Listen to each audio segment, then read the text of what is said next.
Assalamualaikum warahmatullahi wabarakatuh. Selamat siang, salam kenal teman-teman. Kami dari mahasiswa dan juga mahasiswi Bisnis Digital Reguler 5B Universitas Ibnu Khaldun dari kelompok 3 pada hari ini akan membahas mengenai risiko pembayaran uang digital. Teman-teman, di era digital yang sangat berkembang saat ini, banyak sekali hal-hal yang kita alihkan dan lebih nyaman menggunakan teknologi digital, seperti pembayaran uang digital. Dan teman-teman yang sudah kita ketahui juga bahwasannya banyak sekali e-commerce dan juga UMKM yang memfasilitasi transaksi pembayaran uang digital. Sebelumnya saya akan jelaskan lebih dulu ya, apa itu uang digital? Uang digital adalah representasi nilai yang disimpan dan ditransaksikan secara elektronik. Contohnya seperti GoPay, Mobile Banking, OVO, ShopeePay, Dana, dan lainnya. Teman-teman, dalam pembayaran teknologi digital seperti ini, kita juga sudah pasti mendapatkan keuntungan dan juga risiko yang akan kita hadapi. Keuntungannya apa saja sih? Contohnya seperti proses transaksi lebih cepat. Teman-teman nggak perlu lagi menyediakan uang kertas untuk membayar apa yang teman-teman beli. Cukup QR saja semua sudah selesai. Dan yang kedua adalah praktis dan mudah diakses. Teman-teman gak perlu harus ke ATM atau membawa uang banyak untuk membeli apa yang teman-teman mau beli. Selama teman-teman memiliki smartphone dan juga koneksi internet yang baik, teman-teman akan aman gitu. Kemudian dalam hal ini juga mendukung ekonomi digital dan juga UMKM. UMKM dulu tuh kayak susah kan untuk memberi kembalian dengan pelanggan yang memang memberi uang nominalnya besar. Tapi saat ini UMKM hanya perlu menyiapkan scan QR saja.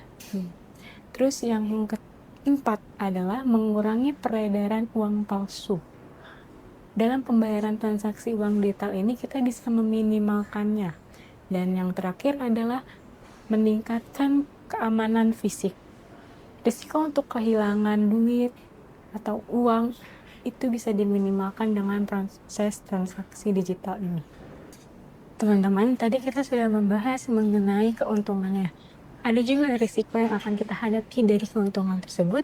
Yang pertama adalah risiko keamanan cyber, risiko operasional, risiko teknologi, risiko kejahatan atau penipuan, dan risiko likuiditas. Assalamualaikum warahmatullahi wabarakatuh. Selamat siang teman-teman. Perkenalkan, nama saya Lana Aulia Salsabila. Saya merupakan mahasiswi semester 5 dari Prodi Bisnis Digital Reguler 5B.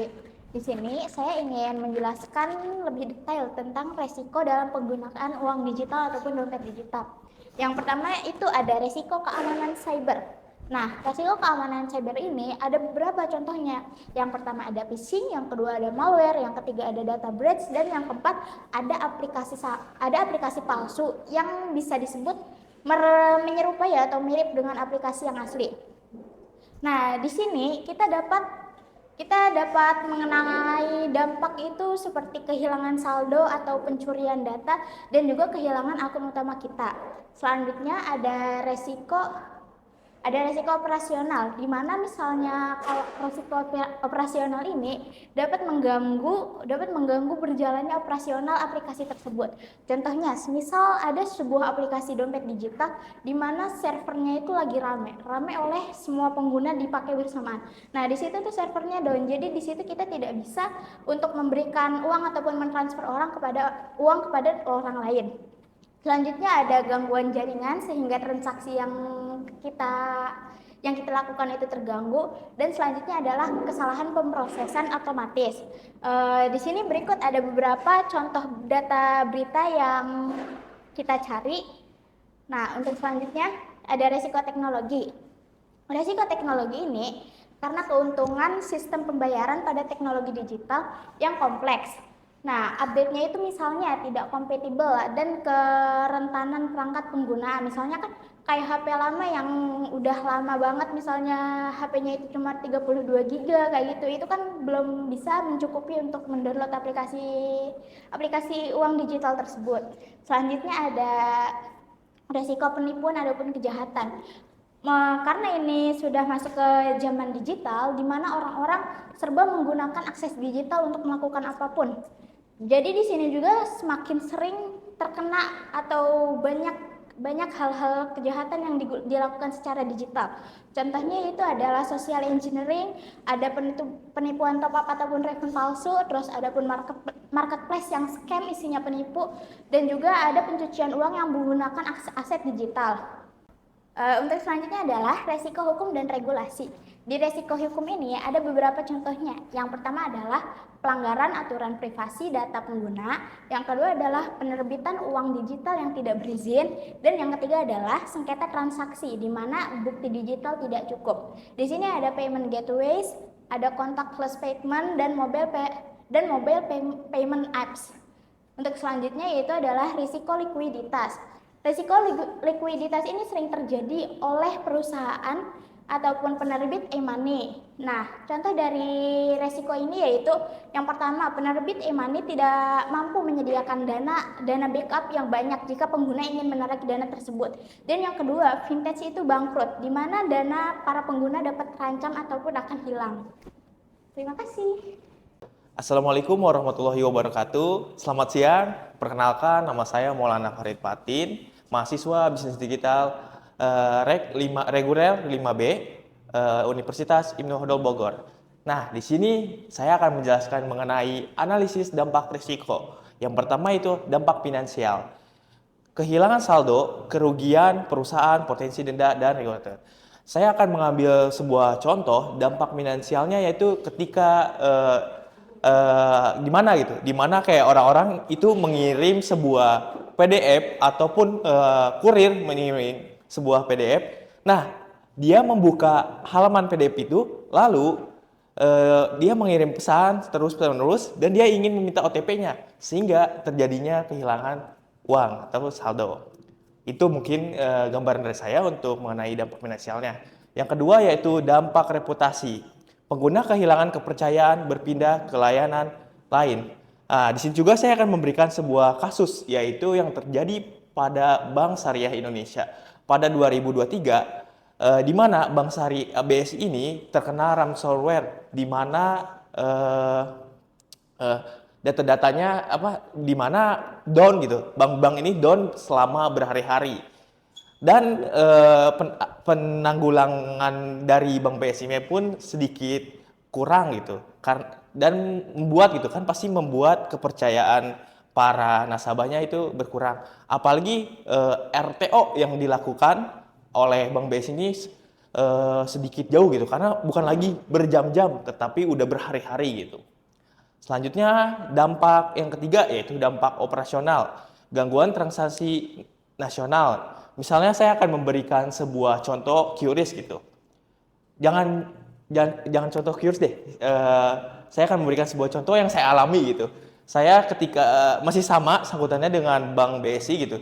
Ketika saya ingin menarik uang tunai di sebuah ATM, saya bingung gitu. Uangnya tidak keluar, tetapi saldo saya terpotong. Nah, itu tuh akibatnya terjadinya operasional yang kegiatan tukar menukar uang yang terjadi di bank sini berbentrokan dan dengan sistem yang ada gitu. Jadi kacau lah gitu dari sistem operasionalnya. Lalu yang keempat dari dampak sosialnya, meningkatkan penipuan online masyarakat gitu. Nah, ini dampak sosialnya tuh sangat bahaya gitu. Karena pertama dengan adanya vintage ini kan karena kan lebih mudah gitu. Kita top up e-wallet, kita top up kemana, dan salah satunya juga dengan adanya vintage juga sekarang munculnya adanya judi online gitu kan ya. Judi online. Baik teman-teman, selanjutnya saya di sini akan melanjutkan pembahasannya, yaitu mengenai metric lihot atau kemungkinannya gitu. Yang pertama ada penipuan RTP, QR, dan e-wallet. Totalnya itu skornya itu 20, bisa dibilang itu sangat tinggi banget ya. Nah, di sini contoh kasusnya yaitu saya akan memberikan sebuah contoh kasus gitu yang terjadi gitu, yaitu kris palsu di masjid yang terjadi pada tahun 2023. Nah, di mana ini pelaku menempelkan QRIS pribadinya di atas QRIS yang ada di kotak amal, teman-teman, yang ada di Masjid Jakarta. Kemungkinan tinggi karena mudah dilakukan, dampak tinggi karena menyangkut dana umat dan kepercayaan pada QRIS. Nah, di mana kejahatan itu udah bukan lagi tentang iman ya, itu udah parah udah, apalagi masjid gitu kan. Selanjutnya yaitu ada scam besar. Nah, totalnya itu 15, bisa dibilang juga tinggi juga, hampir sama sama yang tadi, tapi ini terlalu beda 5 poin aja sih. Ya, di sini contohnya yaitu investasi bodong berkedok aplikasi trading. Nah, yang kalian bisa tahu tuh yang terjadi pada influencer dari trading ini, yaitu Indra Ken gitu kan. Kasusnya itu dari trading apa? Binomo gitu kan. Yang merugikan triliunan rupiah orang-orang gitu, masyarakat Indonesia. Yang ketiga yaitu ada phishing atau social engineering. Nah, skornya ini 12. Bisa dibilang masih sedang tinggi lah, rata-rata lah, middle gitu ya. Contohnya yaitu telepon halo BCA. Nah, contohnya itu dia bisa lewat dari telepon, mengirim email, dan dia mengatasnamakan sebuah instansi fintech gitu. Instansi bank gitu. Contohnya saya bilangin BCA gitu. Kayak dia telepon BCA, lalu dia mengatasnamakan bank tersebut meminta OTP. Padahal OTP itu sangat penting gitu dalam kita mengotentifikasi sebuah data kita sendiri gitu. Assalamualaikum warahmatullahi wabarakatuh. Saya Ilyas Lutfi Abdad, mahasiswa Bisnis Digital semester 5 Universitas Ibnu Khaldun Bogor. Saya di sini akan menjelaskan strategi mitigasi resiko ya kan. Sebagai manajer resiko, kita tidak hanya mengenali resiko tetapi juga mengelola agar dampaknya bisa diminimalkan. Pertama ini ada penguatan keamanan ya, perusahaan menerapkan enkripsi data dan MFA ya, atau multi-factor authentication untuk melindungi data dan mencegah akses yang tidak sah. Lalu kedua di sini ada membangun infrastruktur yang handal. Hal ini dilakukan seperti membangun redundansi seperti server cadangan, sistem monitoring, serta melakukan penetration test secara berkala agar menguji keamanan sistem. Lalu ketiga ini ada kepatuhan terhadap regulasi. Perusahaan tentunya jelas wajib mengikuti regulasi dari Bank Indonesia dan OJK serta mematuhi Undang-Undang Perlindungan Data Pribadi atau UU PDP. Nah, keempat di sini ada manajemen risiko penerbit. Ini meliputi dana jaminan, audit rutin, serta memastikan kecukupan modal agar perusahaan tetap stabil secara finansial. Lalu kelima di sini ada edukasi pengguna. Pengguna ini diimbau untuk tidak membagikan OTP, selalu menggunakan aplikasi resmi dan secara rutin mengupdate aplikasi dan software mereka. Nah, dengan strategi ini risiko dapat ditekan dan kepercayaan pengguna akan meningkat. Lalu di slide selanjutnya ada survei Vico ya. Nah, kita masuk ke hasil survei dari Vico. Vico atau Fair Isaac Corporation adalah perusahaan asal Amerika Serikat yang terkenal dengan Vico Score, yaitu skor kredit yang digunakan secara global untuk menilai resiko finansial seseorang.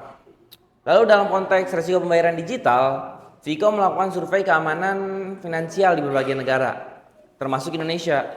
Nah, hasil survei ini menunjukkan bahwa resiko kejahatan digital masih menjadi perhatian utama. Lalu selanjutnya, perlindungan data dan sistem keamanan menjadi faktor yang penting dalam menjaga kepercayaan pengguna.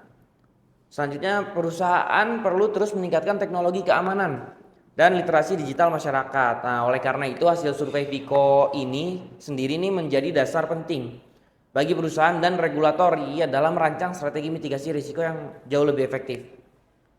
Baik teman-teman, sekian dari kelompok 3 untuk pembahasan hari ini. Kurang lebihnya mohon maaf. Wassalamualaikum warahmatullahi wabarakatuh. Baru ke jalan nengok.